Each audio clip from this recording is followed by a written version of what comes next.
ఈ వీడియోలో మనం ఎక్సర్సైజ్ 4Aలో క్వశ్చన్ నెంబర్ 4 ఎలా సాల్వ్ చేయాలో నేర్చుకోబోతున్నాం.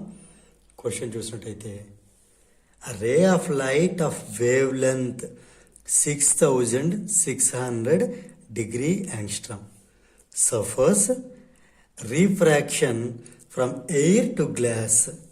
Taking refractive index of glass with respect to air is 3/2. Find the wavelength of light in glass.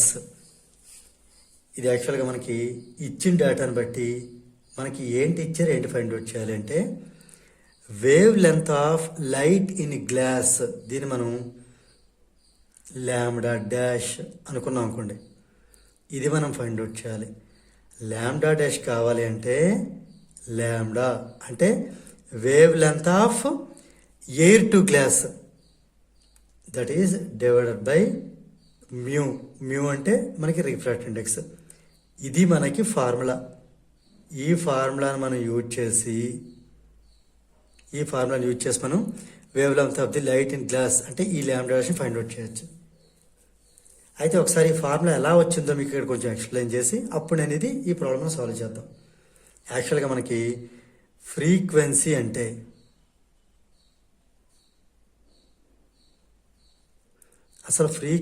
అంటే ఏంటి అంటే speed of light in air divided by it's wave length. ఇది frequency అంటే ఆ particular లైట్కి ఉండేటటువంటి స్పీడ్ని దాని యొక్క వేవ్ లెంత్తో డివైడ్ చేస్తే మనకి ఫ్రీక్వెన్సీ వస్తుంది.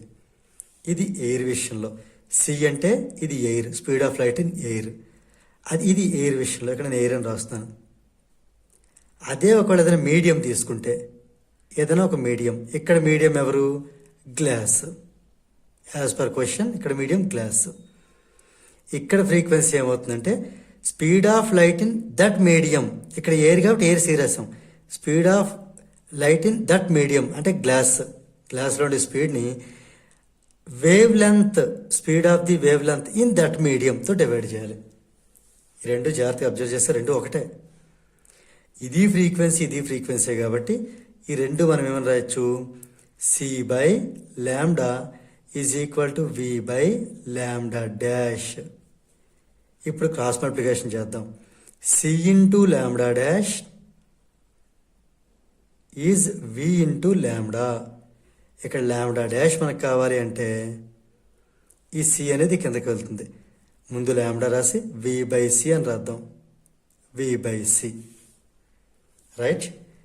ఇక్కడ మనం లాంబ్డా ఇంటూ ఇక్కడ మళ్ళీ చిన్న సబ్ పార్ట్ రిఫ్రాక్టివ్ ఇండెక్స్ అంటే మన formula C by V, speed of light near by speed of light in medium. ఇక్కడ మీడియం ఏమో గ్లాస్. ఇక్కడ రెండు పక్కన రెసిప్రోకల్ చేయండి. దీన్ని బట్టి 1/μ అంటే వి బై సి. ఓకేనా? సి బై వి కాస్త రెసిప్రోకల్ వి బై సి అవుతుంది. అంటే వి బై సి బదులునే ఇక్కడ 1/μ రాయొచ్చు. రైట్, అర్థమైంది కదా?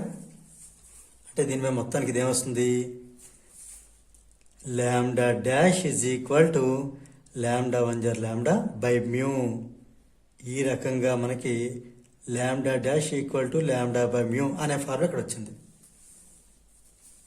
అర్థం చేసుకున్నారు కదా ఇది ఎలా వచ్చింది అనేది? ఇది దీని డెరివేషన్. ఇది మీకు గుర్తుంటే వి నో దట్ అని చెప్పి రాసేయండి. గుర్తు లేకపోతే ఇది మీరు జాగ్రత్త ప్రాక్టీస్ చేసుకుని చేయండి. ఓకే, ఇక్కడ మనం ఈ వాల్యూస్ను సబ్స్టిట్యూట్ చేద్దాం. మనకి ఇక్కడ లాంబ్డా డాష్ అంటే ఏం చెప్పాను? The wavelength of light in medium. ఇక్కడ మీడియం గ్లాస్ కాబట్టి గ్లాస్ ఈజ్. ఇక్కడ లాంబ్డా అంటే the wavelength of light in air. ఇక ఎంత ఇవ్వడం జరిగింది అది ఇక్కడ నోట్ చేద్దాం. ఇక్కడ వాల్యూస్ రాద్దాం. లాంబ్డా డాష్ మనం ఫైండ్ అవుట్ చేయాలి. లాంబ్డా అనేది 6600 డిగ్రీ యాంగ్స్ట్రామ్స్ అండ్ మ్యూ అంటే ఇక్కడ refractive of glass with respect to air, అది 3/2 ఇవ్వడం జరిగింది. Right, glass with respect to air. ఇక్కడ వాల్యూ సబ్స్టిట్యూట్ చేద్దాం. లాంబ్డా అంటే 6600 డివైడెడ్ బై 3/2. ఇదేమవుతుంది? 6600 ఇది రాసి ఇది రెసిప్రోకల్ అవుతుంది 2/3 ఇంటూ 2/3. ఈ 3తో ఈ 66 అనేది 2 టైమ్స్ 0 టైమ్స్ క్యాన్సిల్ అవుతుంది. ఇంకా మనకి ఏమైంది 2200 ఇంటూ 2 అంటే 4400. 2 0s are 0, 2 0s are 0, 2 2s are 4, 2 2s are 4. మరి దీనికి యూనిట్స్ ఏంటి అంటే ఇది ల్యాండా డాషే కదా. ల్యాండాకి ఏవైతే యూనిట్స్ డిగ్రీ యాంగ్స్ట్రమ్ దీనికి అదే వస్తుంది. ఓకే, దేర్ ఫోర్ నేను కంక్లూజన్ రాస్తున్నాను. దేర్ ఫోర్ ఏంటి రాద్దాం, ఈ ఫైండ్ తీసేసి the wavelength of light in glass is 4400 degree angstroms. దీంతో మనకి ఈ క్వశ్చన్ నెంబర్ 4 అనేది కంప్లీట్ అయింది.